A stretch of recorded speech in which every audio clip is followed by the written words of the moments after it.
The longest practice of the season is in the books, and boy, was it a fun one.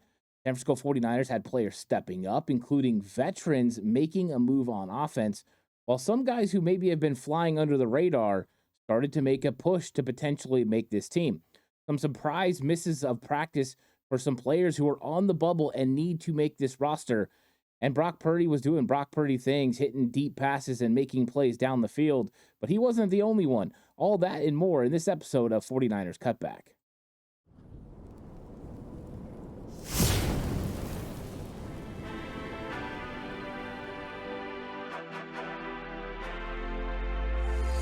From the alley-oops at Kezar to the glory days at the stick. From who's got it better than us to brick by brick. It's always the 49ers way, from off-season to game day. Yeah, we talk back. It's the 49ers Cutback.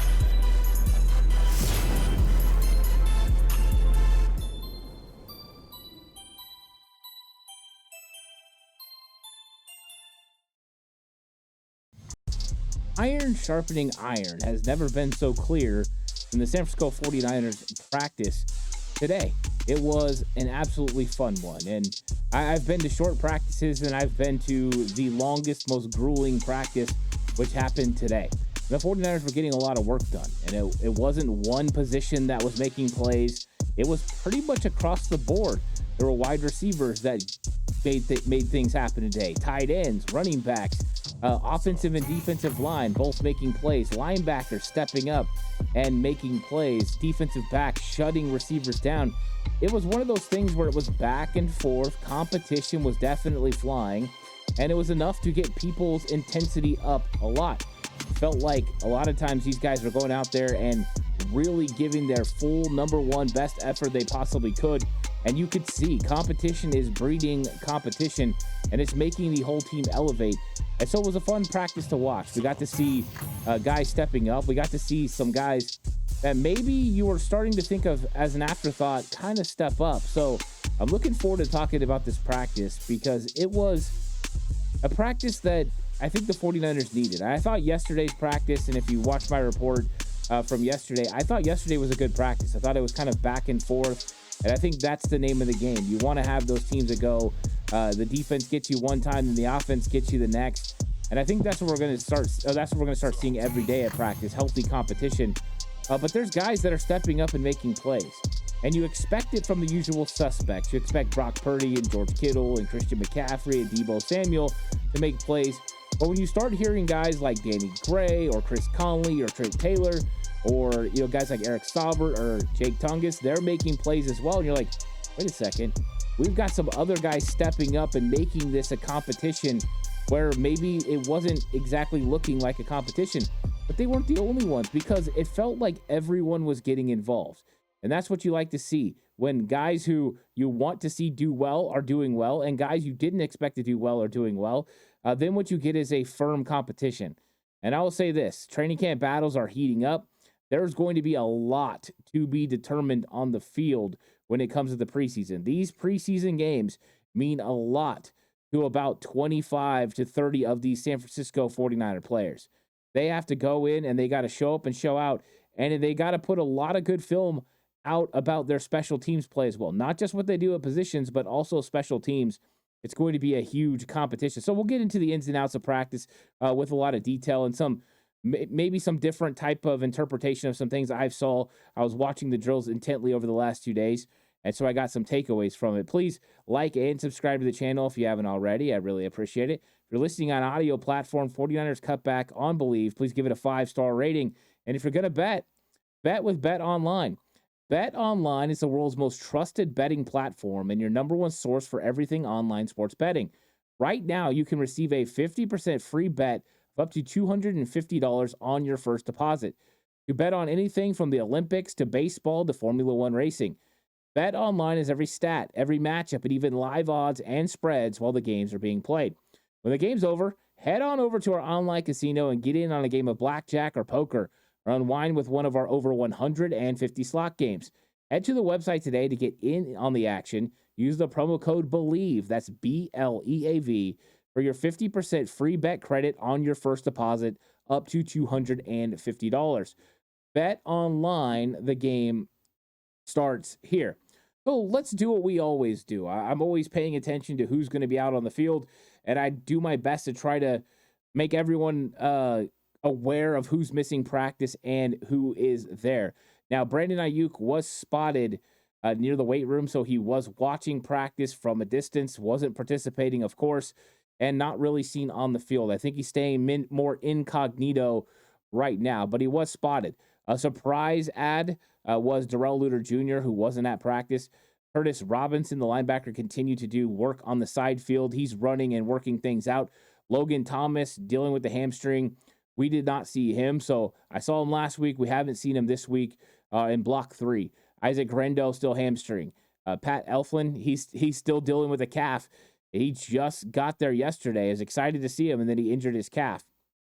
Burford is doing some individual stuff with the 49ers, and he's working on the side field with trainers while recovering with the broken hand. So he's doing his best to stay in shape and still do what he can that doesn't have contact involved where he has to use his hands. So we're seeing Burford continue to work. Added to the did not practice list was Cameron Latu. He was spotted on the sidelines in a hoodie and shorts and watched team drills, but he did not practice. That's not good news for Cameron Latu. Of course, yesterday he ended practice with 2 straight catches, but one of those catches was the ball was knocked out into a fumble, and he did have a little bit of a miscommunication with Joshua Dobbs about where to line up. I don't know if he heard the play wrong, what it was, but right now Cameron Latu needs to make sure he stays healthy. Maybe it's just a day off to manage something health-wise, but he needs to be out on the field when the 49ers play the Tennessee Titans on the 10th. He has to prove it. If he doesn't play in those preseason games, he will not make this 49ers team. There's too many players ahead of him that are playing really, really good. Of course, Jacob Cowing and Tay Martin continue to miss for the hamstring. The thought was they would be back this week. They're not back yet. Maybe they will return tomorrow. If not, maybe we'll see them for block 4 of training camp. So hopefully those guys come back here pretty soon. The good news is a few guys did come back. Yesterday, Juwan Jennings worked on the side field dealing with an ankle injury. He returned to practice and made some good plays, including a fantastic catch on Isaac Yedem. They were working against each other, and it was a comeback route. He broke to the outside. The ball was put perfectly out there, and Juwan Jennings went and made a contested catch. It was a great, typical Juwan Jennings type play. Aaron Banks yesterday did a lot of the individual drills, did not participate in team drills. Well, he did participate in team drills and one-on-ones today, and it was a mixed bag for Aaron Banks. We'll get into the offensive line for sure, but not his best performance, but he is coming off a little bit of back spasms. Never easy to play offensive line with back issues. So 49ers eased him in. We'll talk about the rotation of guys that were playing when Aaron Banks wasn't out there, but he's working himself back in. And then Jarrett Kingston, the rookie, it was nice to see him back out there and getting some work along the offensive line. But we can see what he can do. He's been playing tackle, and I saw him play a little bit of guard today. So that's good news for the 49ers, getting some of those guys back and hopefully getting everyone healthy here pretty soon. Now, one of the things that we've been wanting to see is guys step up. And there were 2 wide receivers, in my opinion, veteran wide receivers, that are having a heck of a camp. And I think that one has been consistent almost every single day, having a great camp. And then over the last 2 days, another guy has stepped in to this battle in a big way. And I talked about him yesterday. It's something interesting, especially with the training camp battles and some of Kyle Shanahan's remarks. But Trent Taylor and Chris Conley look absolutely fantastic. Number one, they both just find ways to get open. It feels like Trent Taylor is more open than any receiver sometimes. He just finds a way, and he makes great catches. He's got good hands. He operates nice in tight areas. He's having himself a very good training camp. He's already a very secure receiver of the football when it comes to punts, but now he's doing things in the offense, and it really doesn't matter who he's going against. He's being able to find little nooks and crannies where he can kind of sit down and get the football, and he's been a guy that you can count on catching the ball. He doesn't just drop footballs. He makes secure catches. So I know that Kyle Shanahan has kind of been talking about him he kind of mentioned that Willie Snead role, that veteran guy, you can count on. He's got returnability. And then you put him on your practice squad. And that ultimately could be the role for Trent Taylor. What I'm saying, though, is Trent Taylor looks really good. He is a upgrade over Willie Snead in that role. He looks back to form from what we saw in his 2017 season, except he's more experienced and he's got a better body behind him. It's more put together. So Trent Taylor looks absolutely fantastic. I have walked away from every camp that I've watched him and just thought, wow, this guy looks like the professional wide receiver. He gives you those vibes of some of those other guys that did it at a high level, that are the smaller slot receiver types that are secure receivers of the football. So the Julian Edelman, the Danny Amendola, he gives you those vibes when you watch him within this offense. We know he's not that caliber of player. Those guys are fantastic, but what an option he is. And then Chris Conley had just big-time plays today, including a long 60-yard touchdown from Brock Purdy. Chris Conley just looks good. He's got the body for it. I think the one thing that's been noticeable about Conley, though, is you're expecting that speed that he has to really create a lot of separation. On the long ball, it did create separation. But on some of the other plays, the crossing routes, some of the other comeback routes, it's definitely not as much separation being created by him alone. And so Conley's making contested catches, which is fantastic. He's using his big frame, and he got a lot of work today playing the X receiver. So it had been Danny Gray pretty consistently playing X with the first unit. Well, Chris Conley got a spin, and he was doing a very good job. They were running with him. They were running with Debo, working together, and then they bring in Jawan. You talk about big physical wide receivers, and they used them a couple times, hitting Debo out with the screen and just some of the things that he can do, because Chris Conley is a complete wide receiver. He can run every route. He's got the ability to threaten you vertically, and he makes contested catches. Plus, he blocks at a high level. He also has great special teams ability as well. The 49ers got two veterans right there that if you were telling me, if you're going strictly off who's playing the best at training camp right now, those two guys would be on the 49ers active 53-man roster going into week 1 of the regular season. That's how good they've looked. It doesn't mean that's what's going to happen, but that just shows you how good the veterans are playing. And I think it's pushing the other guys, because over the last 2 days, we've seen Danny Gray work back in and make a couple of plays. We've seen Ronnie Bell make some key catches. He's working too. And so I think we're seeing those guys step up because they're trying to compete. And if you're gonna overtake them, you got to make sure you're making plays out there. So everyone made plays today. I just thought Chris Conley and Trent Taylor stood out. Now, Danny Gray did catch a deep ball down the field, and there were several other occasions where the ball wasn't triggered or thrown to him when he was open down the field vertically. So one thing to remember when things are getting evaluated, it's not overall result of the play. So just because you got a quarterback, like let's say Joshua Dobbs drops back and he throws the ball over the middle for 5 yards to Eric Saubert. Well, if Saubert sat down in the right place, you evaluate him and you say, that was a great play. Good job by Dobbs. But you also evaluate every other aspect of the play as well. Everyone is competing on those plays. But when they're breaking it down, they don't just look at the result and say, this is all that happened. They look at every single aspect of that play. They're going to recognize that Danny Gray was winning down the field and getting behind safeties for what could have been big vertical threats, including one that would have been back pylon touchdown if the ball would have got thrown to him. He had beaten everyone to the corner. So Danny Gray still using that speed. Ronnie Bell was using some of his ability to catch the ball and get upfield.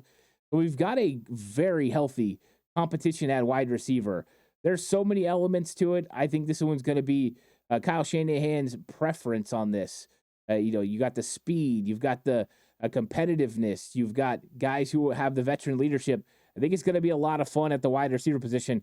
And all the while, there's still other guys that are getting stuff done too. Now, one thing to note, Malik Turner did have a injury during practice. He kind of limped off and never returned. So that's something to watch when it comes to 49ers wide receivers, because he's been doing a lot. Frank Darby's been doing a lot. They've been getting involved while we've had injuries to Tay Martin and to Jacob Cowing. Now, a guy that people ask me about, especially they were asking on the Red and Bull show, but they've been asking throughout the week, is Jordan Elliott. And Jordan Elliott had a fantastic practice today. He was getting in there and he was getting pressure from the interior defensive line, and he was making plays. And of course, you don't know for sure if these would have been sacks or whatever, but when they get close enough to touch Brock Purdy or to touch Joshua Dobbs or subsequent quarterbacks, you just say, okay, now the rest of the play, you still let it happen so that way you can have the full effect and evaluate everyone. But he was getting in there and making plays, and he was getting after the quarterback. And that's exactly what you want to see. He's been disruptive as far as rushing the passer. He's been disruptive in the run game. He did a very good job. So Jordan Elliott stepping up and looking like an absolute beast. I saw Malik Collins make some plays today, but Jordan Elliott was the shining star within the defensive line. He did a very good job. And I did watch all of the offensive line, defensive line one-on-ones. I was watching them primarily and then trying to watch the wide receivers and the running backs / tight ends as they competed against other guys for one-on-ones. But I wanted to focus on technique of the offensive line and defensive line. I made that a focus of today's, and today was when they did one-on-one. So I got to see some offensive linemen and defensive linemen that were really using some pretty cool techniques, and I was enjoying it. Now, when you're talking about who those defensive linemen were going against, they're going against an offensive line that's somewhat fluctuated since we started training camp. We know Burford's dealing with the broken hand. Feliciano missed time with a knee, and that allowed Dominic Poney to get right guard snaps. Well, Dominic Poney continues to get right guard starting snaps, even though John Feliciano's back. Feliciano's been in practice for 2 days doing the full realm. He's been going in there and handling team drills. Today he did sometime at guard, he did sometime at center, and yet we still get Dominic Poney starting. So that's always interesting to get. Brendel, of course, was at center. Then when you're looking at your second unit, Nick Zakelj was playing center with Ben Bartch at guard. And so the 49ers have been continually working on Nick Zakelj playing center and left guard. And I'll say this is the best Nick Zakelj that we've seen in San Francisco since he got drafted. And it isn't close. And I think that I talked about this yesterday, Zakelj versus Bartch. I talked about this on the training camp battles portion video a couple days ago. This is a legit battle now. I know that Chris Verster loves Ben Bartch, and Ben Bartch is a huge individual. I mean, the guy is massive. But Nick Zakelj is putting together a pretty good training camp, and he is battling right now for Ben Bartch's spot. And the fact that they're feeling comfortable with Nick Zakelj taking snaps now means he's now became versatile. And if he could become versatile, that will allow him a chance to make this football team. So I thought he did a really good job, and he's getting his opportunities now to get even more and more playing time. Another guy that I've been pretty impressed with just watching him work is Chris Hubbard. He's been a veteran in this league for a long time. The Daniel Brunskill nomination to come sign with the 49ers and told Kyle Shanahan that he fits the system, and he does. And I think he just looks like the consummate professional, and he's always working hard, getting extra work in, good hand technique, good feet, good balance. Is every rep great? No, it's not. Of course, just with all players, they struggle, especially when you're going against really good pass rushers like Nick Bosa, Leonard Floyd, Yetur Gross-Matos. It's tough. But I think Hubbard has looked really good. Jalen Moore's been battling and looking pretty good. Colt McKivitz has looked better this year than he did last year, and that's even with reps against Floyd and Bosa. I mean, they get beat, of course, but it is definitely looked better, and this offensive line is nice. So I'm wondering what's going to happen with Ben Bartch and Nick Zakelj and how the 49ers ultimately decide this. But I think they're in direct competition because they are literally versatile, playing the same positions. They both play center, they both play left guard. Something's going to have to be decided there. And I think now we firmly have to say, even when Spencer Burford comes back, he's going to have to compete with Dominic Poney. Dominic Poney has stepped his foot right in the door. Spencer Burford's going to have to figure out a way to get Poney out of that position. But Poney looks so good in pass protection. He occasionally, of course, loses. The way it goes. You can't win them all, especially against a very good rotation of 49ers defensive linemen, but he's looked good enough to make this thing a real competition. Burford needs to get back as soon as he can and come in and compete, or Dominic Poney's going to start day one. And for a lot of people, that's very exciting. I like Dominic Poney a lot. And so, all I want is the best possible starter. If that's Dominic Poney, that's great for the 49ers. I mean, they found their guard already. If it's Spencer Burford, then let's make sure Burford gets healthy and Poney's right there continuing. Now, one revelation from Coach Chris Foerster during his presser was that Dominic Poney had already went through all the tape of Chris Foerster's install on offensive line before OTAs. That's fantastic. That shows the attention to detail. That shows a guy who's confident, who wants to learn, and then comes in and gets things done. So I love to see that from a young player, and that's why he's in a position now to potentially start. It's something to monitor. Let's see what he does in the preseason. Don't want to get ahead of ourselves here, but it looks like Dominic Poney is firmly in that mix as the potential starting right guard, which I believed it was going to be Feliciano or Burford, but they're taking a back seat. Burford because of injury, Feliciano because he hasn't regained that opportunity. And how about that? Feliciano starts the end of the season, steps in this year. He's going to be that guy potentially. But once again, an injury and nothing happened. So he's taking a step back. We did get a little bit of a scuffle. So Ezekiel Turner, there was a pass play out to Jordan Mason. Jordan Mason caught Ezekiel Turner, knocked him down. And Jordan Mason didn't like that a whole lot. Got up and pushed Ezekiel Turner to the ground. And everyone kind of rallied around. And, you know, there was a little bit of pushing and shoving. But ultimately, it got broke up very quickly. I don't think Ezekiel Turner meant to knock Jordan Mason down. That's not the impression that I got. But Jordan Mason was letting him know, hey, man, you're going to hit me like that. Next time I'm going to run you over. So it's pretty interesting. I like the fact that Jordan Mason got busy. It got after him a little bit. I always like to see that. So good play for Jordan Mason today. He had a couple good catches, a great catch in one-on-ones. And I don't care about the result of the play, but I do care that he was looking over his shoulder and had to make a basket catch for a running back running downfield. That's a difficult catch.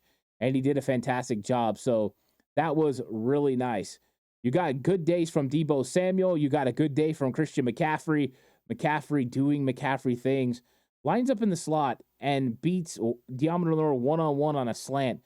Who does that besides Christian McCaffrey? I mean, the guy is really, really good. And so Isaac Yedem was dealing with Deebo and Jawan and all those guys, and I thought he held up pretty well. Did he give up a couple catches? I talked about the one with Jawan earlier. He gave up another one later. But to me, he continues to battle, and he's tough. He's really tough. Jair Brown had 2 interceptions today, one off of Pearsall's hand over the middle. Brock moving slightly right, threw across the field, and Pearsall went off his left hand, and Pearsall had no chance to catch this ball. He couldn't get 2 hands on it. Jair Brown makes the interception. The second one, Jair's kind of sitting in his zone, and Brock didn't expect him to be there. Brock was trying to hit Deebo Samuel all the way across the field on a crossing route, and Deebo was working almost to the sideline, and Jair was just waiting for the football. Ball went right to him, interception. So that's one of those times where, you know, Jair Brown's in the right place at the right time. Brock doesn't see him, and you get a guy into the right spot. So let's talk a little bit about backup defensive ends. We know how great Leonard Floyd and Nick Bosa are. I've talked about how great Yetur Gross-Matos has looked. But Robert Beal Jr. has been a question mark, and Austin Bryant has been a question mark, and the depth overall at defensive end. And I talked in length about the fact that we need to start seeing things from Robert Beal. The 49ers need to think about finding a player on the open market. Well, guess what? Robert Beal Jr. stepped up and could have potentially had a sack too. You know, you always have to, you don't know for sure, but he had the ability to get home. It was a good rush. It was good hand fighting. And he did a good job. Austin Bryant, though, also getting home on a potential sack. So we're seeing some of the guys not named Bosa or Leonard Floyd or Yetur Gross-Matos that are getting in there and making plays. And they were also getting help from Jordan Elliott on the inside. So it was a good day for the defensive line and some young guys stepping up and making plays. And anytime you're going to get guys stepping up and making plays, it's going to push everyone else around to make some plays. Because it was a long practice, there was actually opportunity for Tanner Mordecai to get some more work. Mordecai did get in there for some reps. One notable play, he dropped back. He stared down his receiver the entire time because I was going to mark him down for that. And then he made a laser throw to Trent Taylor in between 2 defenders for the catch. Taylor was able to get upfield and get a couple extra yards. It was a very nice play. Later on, he ended up hitting Jake Tungus as well. So a couple of nice plays from Tanner Mordecai. I think he's firmly still as quarterback 4, but he shows a little bit of getting better and a little bit of understanding of this offense, but there's a lot of work to go into Tanner Mordecai. But it was good to see. Good to see him making some plays. And then Josh Dobbs, I talked about Danny Gray having the long play down the field for the touchdown. Well, Joshua Dobbs is the one that found Danny Gray. He looked really good. And then another one after scrambling, and I've talked about this effect from Dobbs, he was able to get out there and throw the ball down the field to Jake Tungus, who continues to make plays. And I thought that the tight ends did well. George Kittle had a bunch of good catches today. That he looked great. Eric Saubert wasn't as effective in receiving. He just didn't have opportunities. When he did, he made the catch, but it was good when it came to blocking and understanding what he's supposed to do. Braden Willis had a great play today. So you're seeing some of the tight ends step up. Mason Pline, he was battling, getting out there. I watched him in his routes. It is one-on-ones. He created zero separation. So even though he's got that huge body and huge frame, he just naturally doesn't create separation. He doesn't have the speed or the ability to get in and out of his breaks. But with Kyle Shanahan scheming it up, he does present a big physical body to throw the ball to. So just something about those guys to continue to watch, because those guys are all playing pretty hard. And I think the 49ers are going to have a tough decision cutting down to who it's going to be. But another solid day for Willis as well. He continued to do a very good job. Something else that I noticed from practice was Mike Shanahan was there watching, and he was paying attention. So 49ers are getting some good work from a bunch of guys, and they're continuing to get better, whether that is the interior defensive line with guys like Jordan Elliott stepping up, or your wide receiver room with Chris Conley and Trent Taylor making big plays, or how about Nick Zakelj making a move and officially challenging Ben Bartch, getting reps over Bartch at center. That is a step in the right direction for Nick Zakelj. And I think the 49ers are liking what they're seeing. And I think that overall, depth-wise, the 49ers are better offensive line than they've been any of the years over the last couple of years. So they're getting better, more consistent. That's exactly what you can ask for. A couple new wrinkles to the 49ers offense today. They're working in a lot of the checkdowns to Debo after motion. They definitely are running all their exit motion now, where it's motion headed towards the sideline. And then they started adding a little bit of extra motion where you get your running back moving one way, and then he comes back with a handoff going the other way. It's good work. It changes the lines for linebackers. Linebackers have to move with McCaffrey, especially if they're engaged in man coverage. So when he motions out a little bit, they move with him, and then he comes back against the grain, and it creates a new line for the offensive line to be able to block those guys at the second level, which is the linebacker level. So subtleties right now being installed by the 49ers as far as motions, blocking angles. It's fun to see. We got some boots today in practice. So 49ers are in full tilt right now. They're getting everything in place. They do have practice tomorrow, so that'll be the end of Block 3.